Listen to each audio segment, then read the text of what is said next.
Marks angles স্কুলে আপনাদের সবাইকে স্বাগত।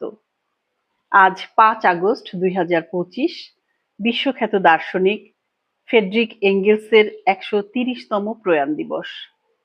আজকের দিনে এঙ্গেলসের প্রতি বিপ্লবী শ্রদ্ধা জানিয়ে মরিস কনফোর্টের সিলেবাস অনুযায়ী আজ আমাদের নিয়মিত আলোচনায় উত্থাপন করব এঙ্গেলসের পরিবার, ব্যক্তিগত মালিকানা ও রাষ্ট্রের উৎপত্তি নামক গ্রন্থটি। গ্রন্থটি ১৮৮৪ সালে প্রকাশিত হয়। মার্কসের নোট এবং লুইস মর্গানের নৃতাত্ত্বিক গবেষণার ভিত্তিতে এই বইয়ে এঙ্গেলস পরিবার, ব্যক্তিগত মালিকানা এবং রাষ্ট্রের উৎপত্তিকে ঐতিহাসিক বস্তুবাদের আলোকে বিশ্লেষণ করেছেন। প্রথমত এঙ্গেলস দেখান পরিবার হচ্ছে উৎপাদন ব্যবস্থার সঙ্গে সম্পর্কিত এক সামাজিক ঐতিহাসিক গঠন, যা শ্রেণীভিত্তিক সমাজের সঙ্গে সঙ্গে বিকশিত হয়েছে। এঙ্গেলস পরিবারের বিকাশকে ৩টি পর্যায়ে ভাগ করেন। প্রথম পর্যায়ে মাতৃতান্ত্রিক পরিবার, দ্বিতীয় পর্যায়ে দম্পতি পরিবার এবং তৃতীয় পর্যায়ে একগামিতা ও পিতৃতান্ত্রিক পরিবার। মাতৃতান্ত্রিক পরিবার ছিল যৌথ সম্পত্তির ভিত্তিতে গঠিত। এই পরিবার ব্যবস্থায় যৌন সম্পর্ক ছিল উন্মুক্ত, উত্তরাধিকার চলত মায়ের দিক থেকে। দ্বিতীয় পর্যায়ে এলো দম্পতি পরিবার, যেখানে এক স্ত্রীর সঙ্গে এক স্বামীর যুগল জীবনের শুরু। যৌন জীবন একজনের সাথে ছিল না। উৎপাদনের উন্নয়নের সঙ্গে সঙ্গে ব্যক্তিগত মালিকানা প্রতিষ্ঠা পেতে থাকে এবং পরিবার আরো সংগঠিত হয়। যৌন জীবন নিয়ন্ত্রণের একচেটিয়া কাঠামো তৈরি হয়। তৃতীয় পর্যায়ে এসে একগামিতা ও পিতৃতান্ত্রিক পরিবারের সৃষ্টি হয়। যখন সম্পদ সঞ্চয়ের সাথে সাথে উত্তরাধিকারের প্রশ্ন আসে, তখন পুরুষ উত্তরাধিকারের নিশ্চয়তার জন্য নারীকে পুরুষের ব্যক্তিগত মালিকানায় রূপান্তর করা হয়। এর মধ্য দিয়ে জন্ম নেয় একগামিতা ও পিতৃতান্ত্রিক পরিবার। এখানে নারী হয় পরিবারের ডোমেস্টিক স্লেভ বা শ্রমদাসী। মালিকানা ও উত্তরাধিকার নির্ধারণের জন্য নারীর উপরে পুরুষের আধিপত্য কায়েম হয়।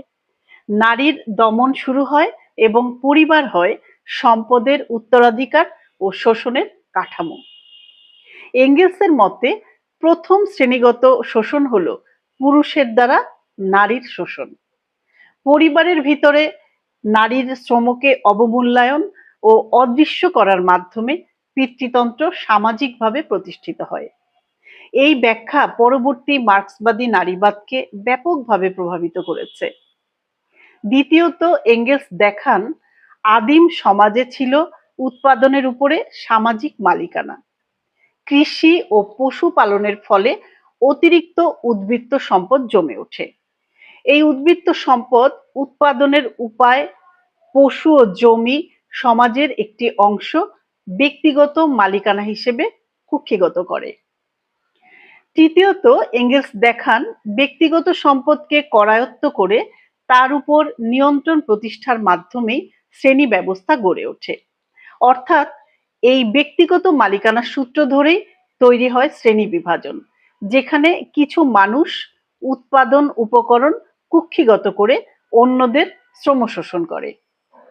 চতুর্থত এঙ্গেলস তার রচনাতে দেখান ব্যক্তি মালিকানার উদ্ভব এবং শোষক ও শোষিত শ্রেণীতে সমাজ বিভক্ত হওয়ার সঙ্গে সঙ্গে রাষ্ট্রের উদ্ভব হয়েছে।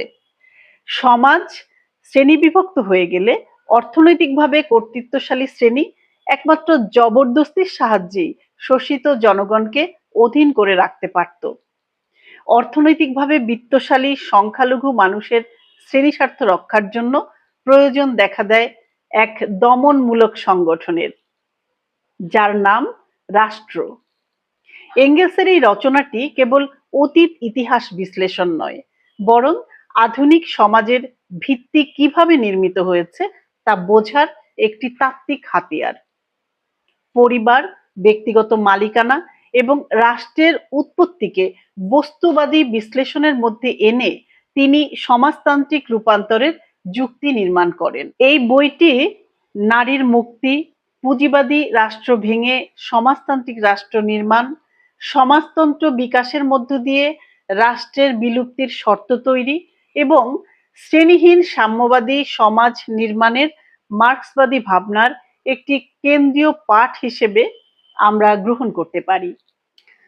আগামী আলোচনায় আমরা চিরায়ত মার্ক্সবাদী রচনা পাঠের নির্দেশিকা অনুসরণ করে এঙ্গেলসের প্রকৃতির দান্দিকতা নিয়ে কথা বলবো। ভালো লাগলে চ্যানেলটি সাবস্ক্রাইব করে আমাদের সাথে থাকবেন।